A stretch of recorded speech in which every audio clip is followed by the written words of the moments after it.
think Gakpo will happen. I enjoy the streams every day. I'm over for the Arsenal game from Northern Ireland and hoping to see Anthony and Casemiro home debuts, Glazers out, says Ethan. I think you probably will see both of those players. I do. Will you see Ronaldo, though? There are hours of waiting to understand if George Mendes, agent of Cristiano Ronaldo, will bring a concrete offer to realise his move to Napoli and the transfer of Victor Osimhen. That's from Damarcio. Now, Damarcio, a few years ago, got it absolutely spot on. It was the summer of Mourinho.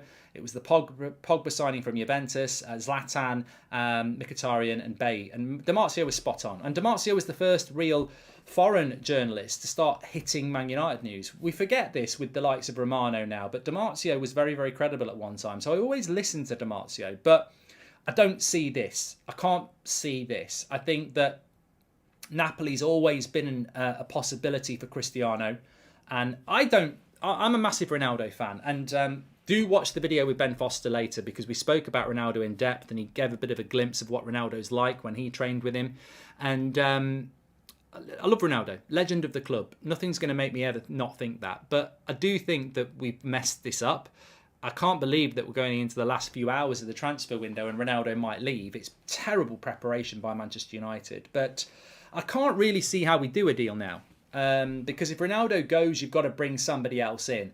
Victor Osimhen for Cristiano Ronaldo would be a very good deal all round. Ronaldo gets to go to a club that's capable of doing well in Serie A and in the Champions League. And Manchester United get a young striker that can be at this club for years to come and is very, very talented. But he's worth £100 million. Like, I don't see how Cristiano Ronaldo is part of a deal that makes us pay anything. You know, we'd have to give him about 80 million euros. So if we've got that sort of money, Osimhen is a very good player to go and get. But I just don't think we've got that money to do it. So look, never say never, but that just seems completely unlikely to me. Really does. Do you think there's any truth in this Pogba news, says Gary? I'm not getting involved in the Pogba thing. I saw it last night. I passed comment on it. Some people didn't like it. You know, I wasn't really that deeply knowledgeable about what was going on. I just passed a comment on my Twitter, which is my right to do. A lot of people overreacted to it. That is their right as well. But it's just my point last night still stands. I'm glad he's not at Manchester United anymore because we've got so many things going on. With that going on as well, it's just, you know, it's not what you want. But obviously, for Paul Pogba, it's a bloody nightmare. Of course it is. And I suppose we'll just have to see how that develops. Harry Maguire says, put me back in the team. I'm going to talk about you in a minute, Harry, but let's talk about transfers first. So, yeah, look, well, I don't know what's going to happen with Cristiano Ronaldo.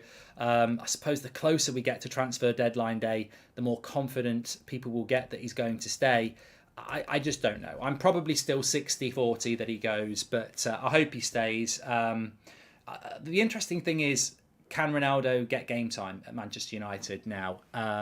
He's our best goal scorer, but can he get the game time? So I don't know.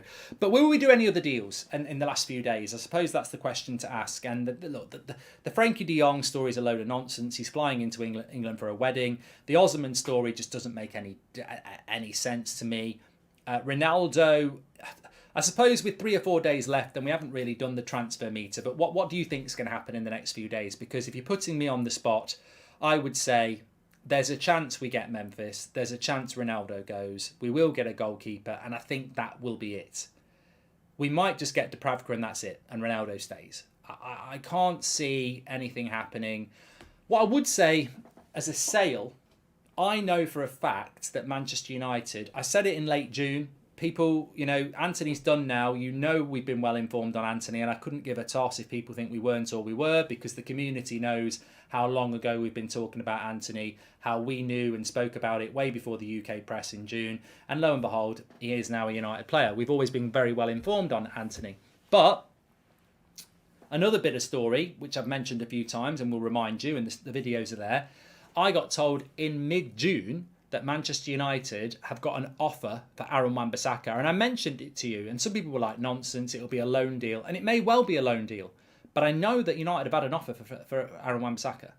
They have had an offer, and I think we all know which club it is. I think it's Crystal Palace. I never got told what club it was. I never got told, but I got told that there was a paid offer on the table for Aaron Wan-Bissaka.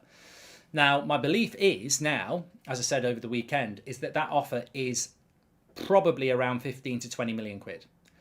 United don't want to take the offer because they feel they'll be embarrassed by it. But if they don't take that offer, I can't see it ever being any more.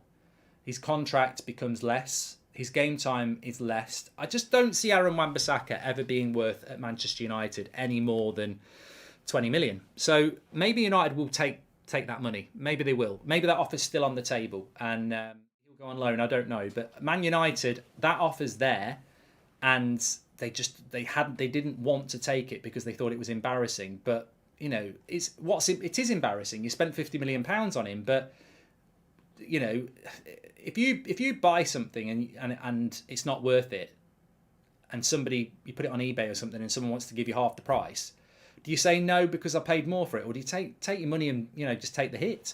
I heard Aaron Wan-Bissaka's going out on loan, says Scott. Wouldn't we need a new right back since we're very short, says Scott there.